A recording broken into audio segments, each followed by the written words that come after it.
Okay, so this one's about the nature of sovereignty. So this is a hot topic right now. Lots of protesting going on throughout the world for human rights.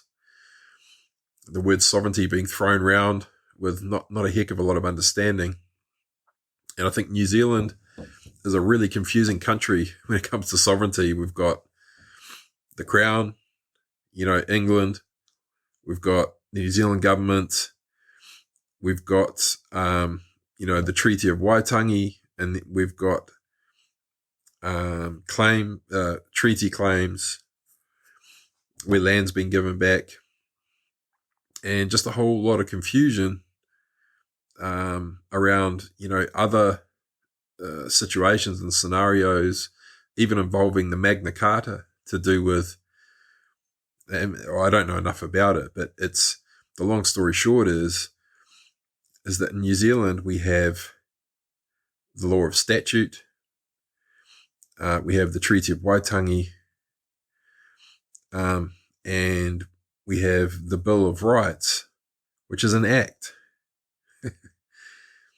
A Bill of Rights, like in the United States of America, they have the Constitution, but that's common law based. In New Zealand, we have the Bill of Rights, which you would assume or expect to be common law based, but it's actually an act. And so it gets very confusing. People say, oh, in the Bill of Rights, we're entitled to, it says this. And it's like, well, no, that's statute law. And statute law was designed for things that aren't human beings, meant to be, companies and organizations, fictional entities that are just made up. Whereas common law is the law of the people. So you'd expect the Bill of Rights to be about human rights. Well, no, it's an act. It's a statute law. So very, very confusing. And then you got the Treaty of Waitangi, which, it's human beings. These are human beings. So those are two different laws, common law and the law of statute. And they are not the same. They are not the same. So with the law, with the law of statute, there are so many laws that are imposed, and that's what the law of statute basically is. It says, thou shalt not XYZ. And it's imposed upon the rights of the human being. And there are tons of them. There are tons of them that, censorship is a classic one. We've got freedom of speech, but we censor things all the time. So the two are at odds all the time, like literally all the time. And so people say, oh, my human rights. And then, people, but people don't understand that regardless of the fact that you have human rights, and these are common law rights,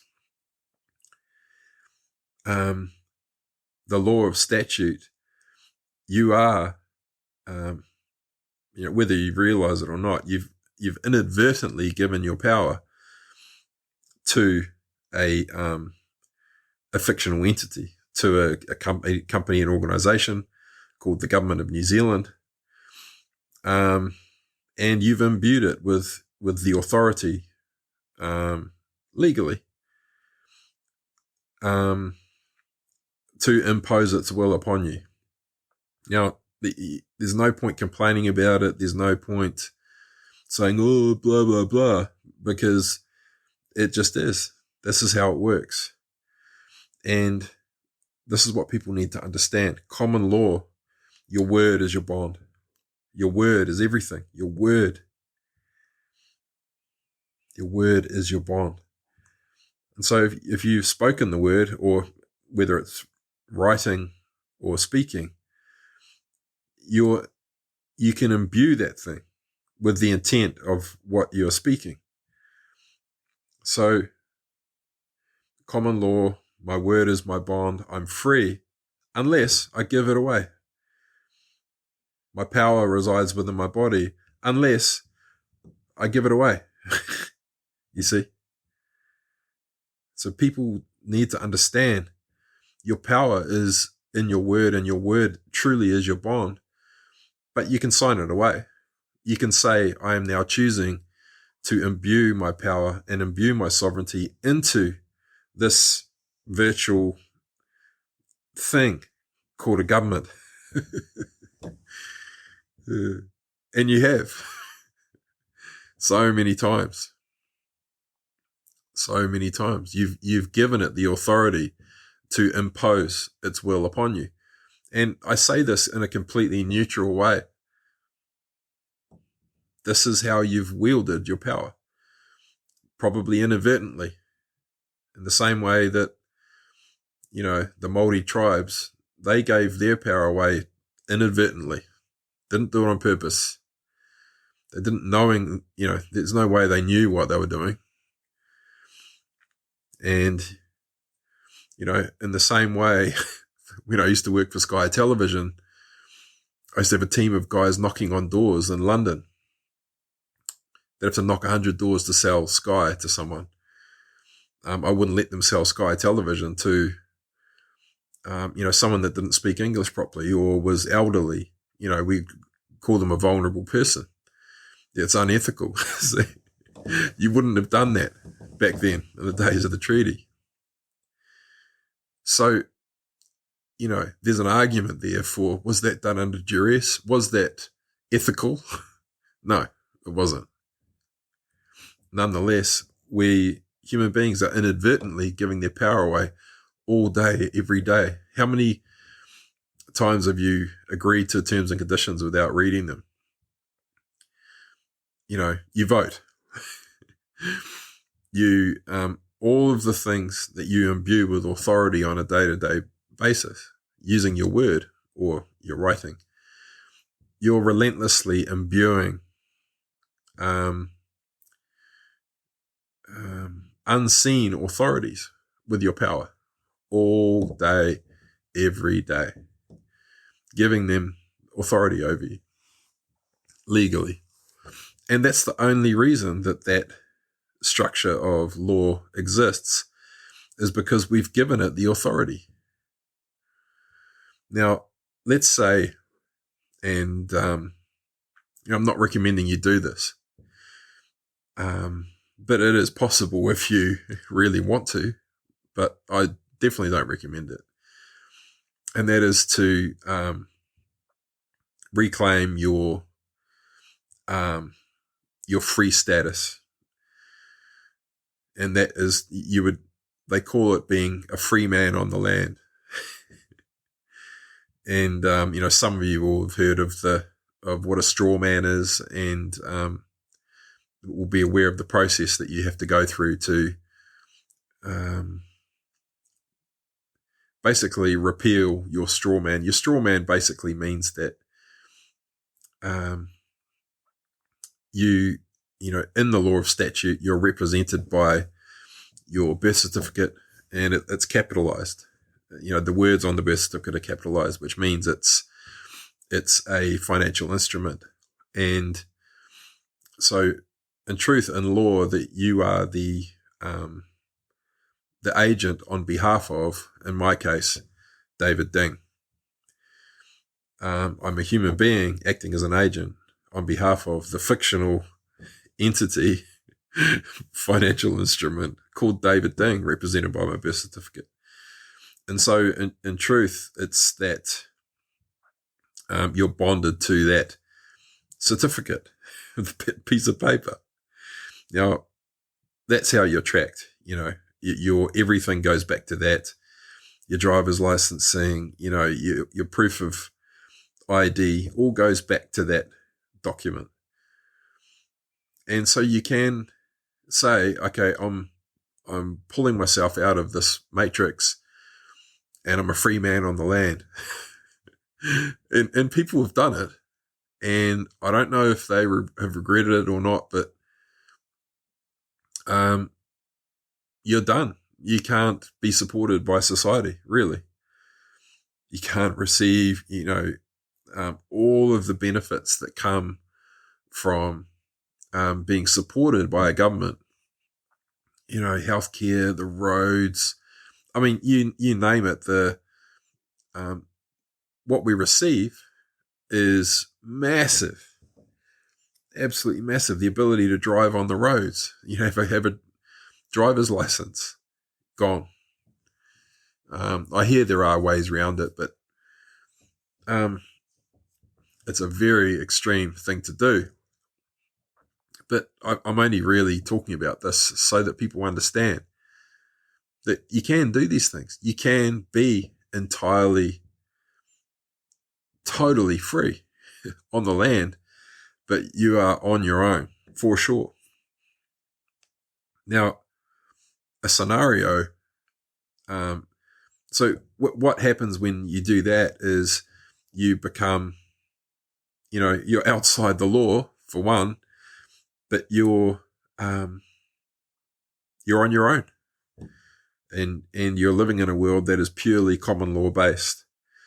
And I mean, good luck, if a cop pulls you over trying to tell them, oh yeah, no, I'm outside the law. I mean, they just wouldn't understand. But it's important to understand that you can, anything that you've imbued authority into, you can revoke that. And this is the nature of common law, that,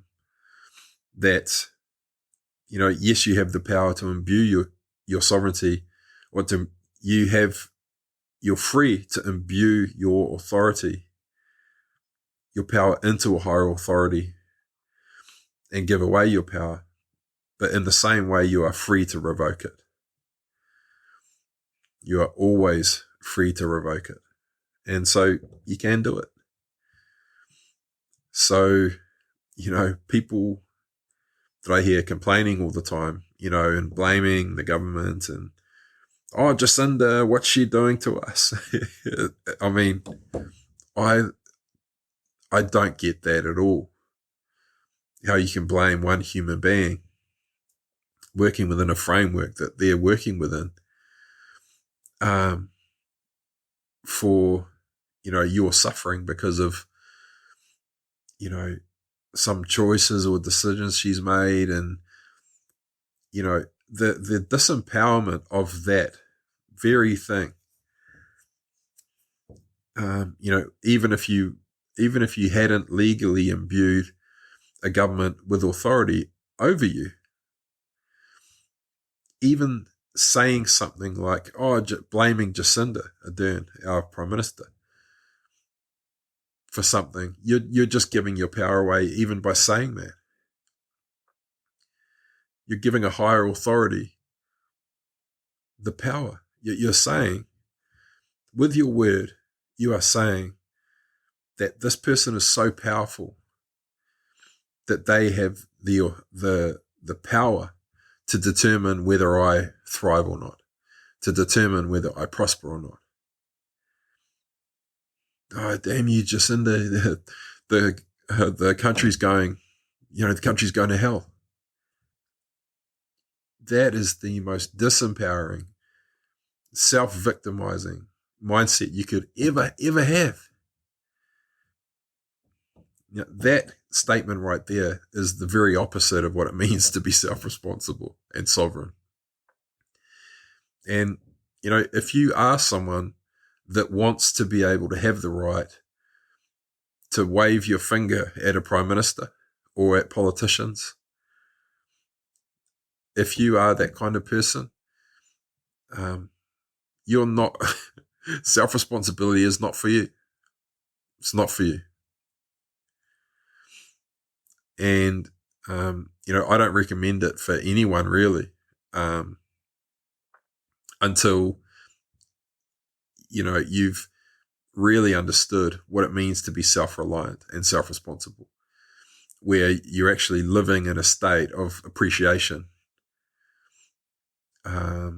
rather than, typical commerce where, you're not prepared to give of yourself unless you get something back. And I do see a future where we can have communities that are sovereign and free, that but it's essential that the human beings within that community um, are raised to be self-responsible by people, like the children, in that community are raised to be self-responsible by people who are already self-responsible,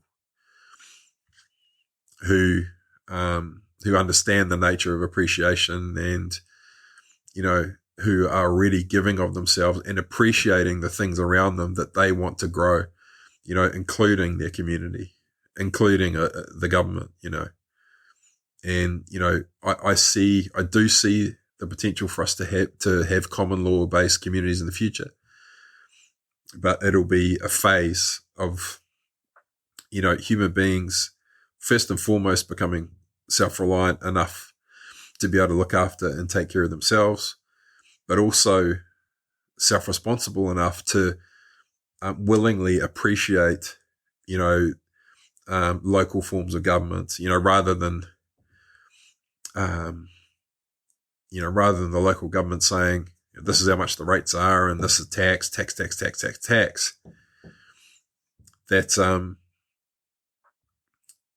That people willingly gift of, appreciate those mechanisms, and we've got a way to go, of course, but I do see collaborative gifting as a bridge to that place. And so sovereignty. Yes, you are sovereign. You are sovereign. You always will be sovereign. And you always will be free. Unless you give your power away inadvertently or otherwise through your word. Now, the question is, if you have done that and you wish you hadn't, or you realize that you have and you want to go back on it, you're always sovereign and you're always free. Both to refuse imbuing an authority, and also to revoke authority that has been given. Always free. Always free. But it's a messy one. And I think, in New Zealand, we've got a very interesting scenario where, with the Treaty of Waitangi, where, the early settlers came and kind of cheated the Māori tribes out of their land. Here, sign this. Yeah, sweet. I shouldn't laugh. It's horrendous. But we've also got a scenario where there's a tribe in New Zealand that wasn't recognised, called the Waitaha. And it didn't get recognised, so when it came to all the Treaty of Waitangi claims, they weren't recognised and they got subsumed into another tribe. I don't know how that worked and how that happened. Nonetheless, there's physical evidence that they were the first people to ever be on this land in New Zealand, even before the Māori tribes, and that they're actually not even from the same place as where the Māori originated from, which means they've got a very strong case to prove that they were the original people on this land, which means they can potentially, go through the court to gain a settlement that could be outside the law in the same way that they've done in the United States. Now, that would be incredibly exciting if, there was a settlement that was outside of the law of statute somewhere in New Zealand. And man, that would be extremely exciting to, to basically have a template and a blueprint to, build a sovereign community somewhere in New Zealand. Now, I think that there are maybe one or two sovereign communities, or could be more in New Zealand already, but I think they're pretty small. I could be wrong, but anyway, lots of stuff going on there, very exciting. And I think,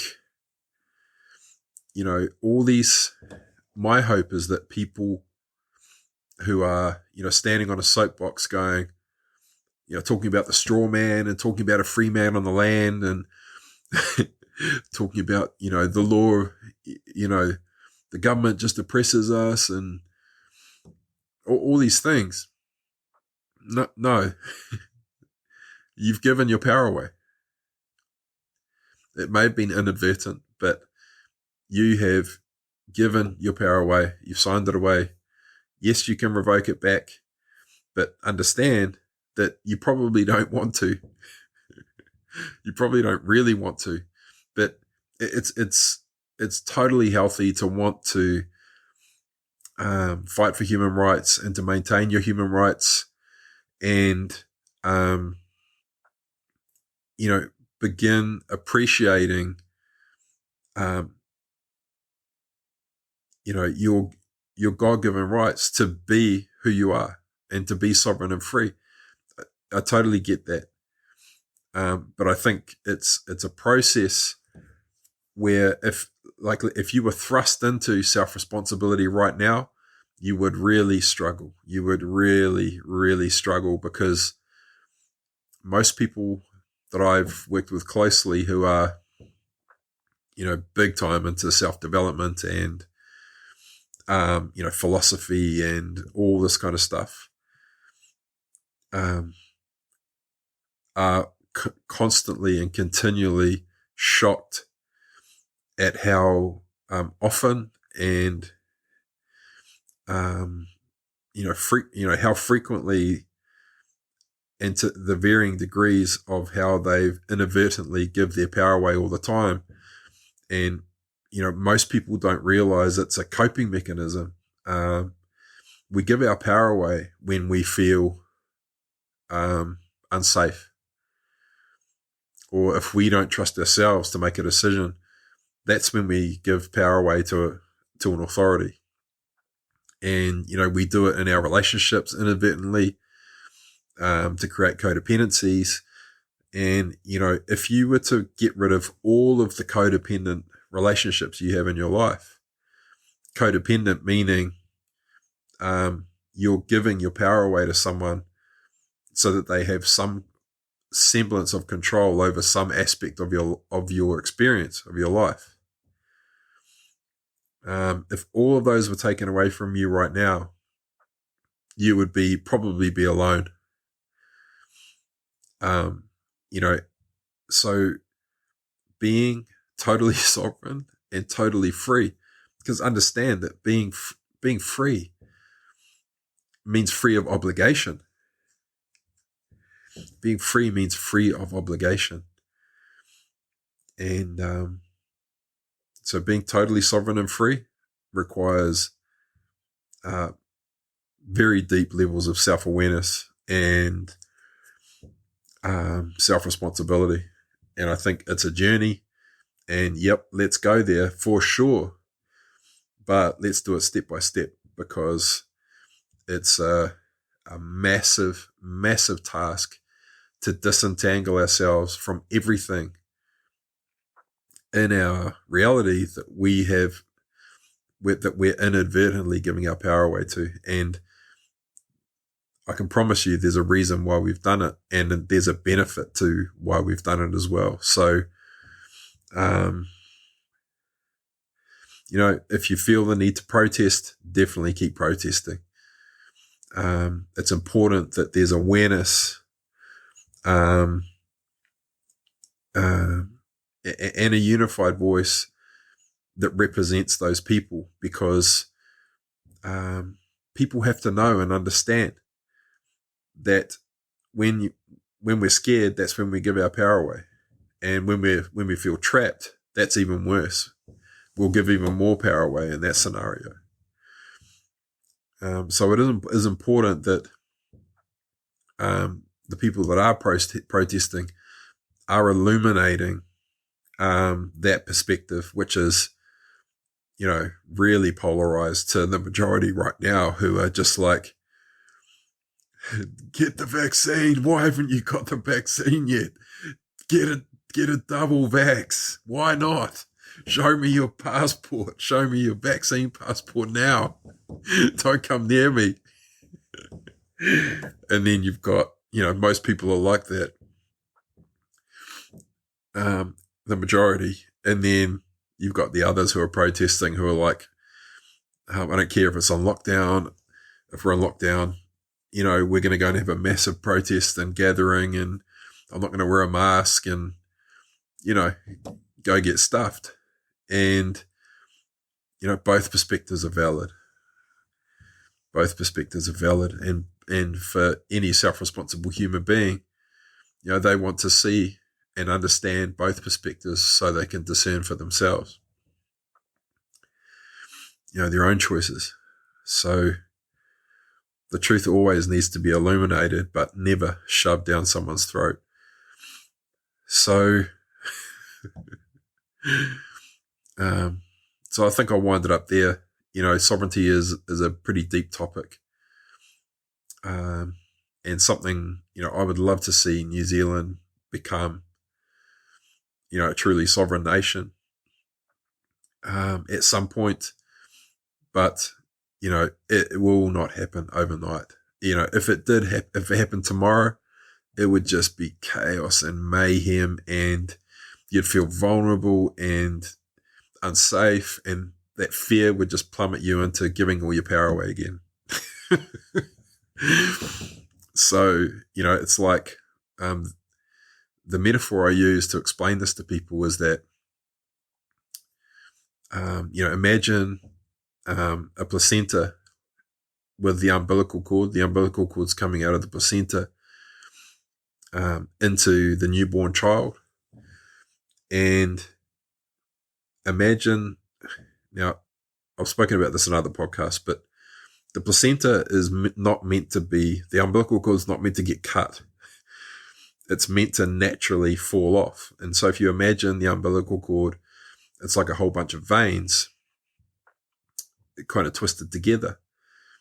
If you imagine just slowly over time, one of those veins dies off, comes away, another one dies off, and slowly over time, the umbilical cord will just die off and the placenta dies as well. So what's actually happening here is the placenta, the umbilical cord, is not waiting for the child to grow before it determines when to die. It is dying first and then waiting for the baby to adapt. And so, one vein comes off. It's a slight shock to the baby. The baby's forced into a position to adapt to not having that dependency anymore on that vein. And again, the placenta withdraws another vein, dies away. The baby adapts to not receiving that source of nourishment. It adapts and becomes self-reliant, begins whatever it was receiving through that vein, it is now producing itself. And again, another one, the baby adapts, is forced to become more self-reliant than it was before. Another one, the process keeps going until the 12th vein dies away, and then the baby is totally self-reliant. Of course, it needs to go on the breast, but the thing to note here is that the severance of the dependency forces the baby into a slight state of discomfort. Well, the cells in the baby's body, the ecosystem of the baby's body, then it adapts and evolves, becomes more self-reliant. And this is how I see it. And if you're someone who lives your life who in a way where you inadvertently give your power away, like all the time. You're codependent up to your eyeballs. This is the best way I would recommend of approaching that as well, is, look at all, observe all of your codependent relationships. Try to understand how you're inadvertently giving your power away to these people. But then forgive yourself, because there'll be some kind of benefit. See if you can understand the benefit of why you're giving your power away to that person or to that authority. And once you understand that, you can ask yourself the question, how can I provide this for myself? And just like the baby, as the vein comes away off the umbilical cord one at a time, as it gets pulled, as it dies away, the intelligence of the baby, of its body, is saying, how can I provide this for myself now? It's the same for you with your codependent relationships. And the classic one, this codependency is enabling me to feel safe. So how can I enable myself to feel safe now? Then you dig deeper to understand why you don't feel safe right now. Why don't you feel safe alone? And the great unraveling begins. One vein, next. And there'll be loads of different reasons why you've inadvertently given your power away. But, pleasing authority figures is a classic one, because we've got it ingrained in us since being kids. We're trying to please our parents because they want us to behave the way that they want us to behave the way they want us to. We want to behave how we want to. I want to behave how I want to behave right now. They want me to behave a different way that pleases them. And unless I do that, they're going to withhold my love, maybe withhold my dinner, maybe withhold the TV. And so, it's like training a dog. Eventually, we're trained to please the parent, the authority figure. And so it is ingrained in us.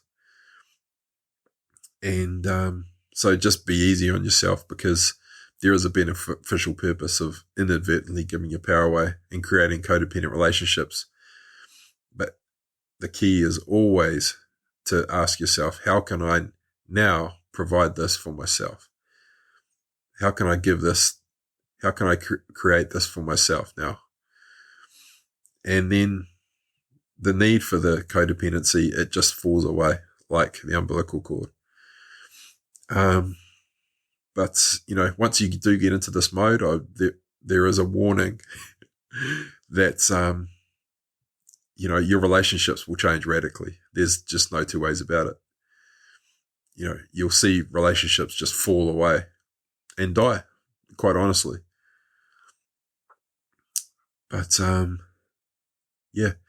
this is when you enter this mode, I would say prepare for radical change in all aspects of your life, for the better. This is literally what it means to be empowered. To be sovereign, to be empowered means that you're no longer inadvertently giving your power away, because you can give that to yourself. And so if you're waving a sovereignty flag right now, we need to be sovereign now. We need to be self-responsible now. I can almost promise you that you're nowhere near to being sovereign right now, even if we legally made it that way. You'd be inadvertently beginning to give your power away all over again. So it's an inner transformation, not an outer one. Okay, that's it for the nature of sovereignty. Catch you soon.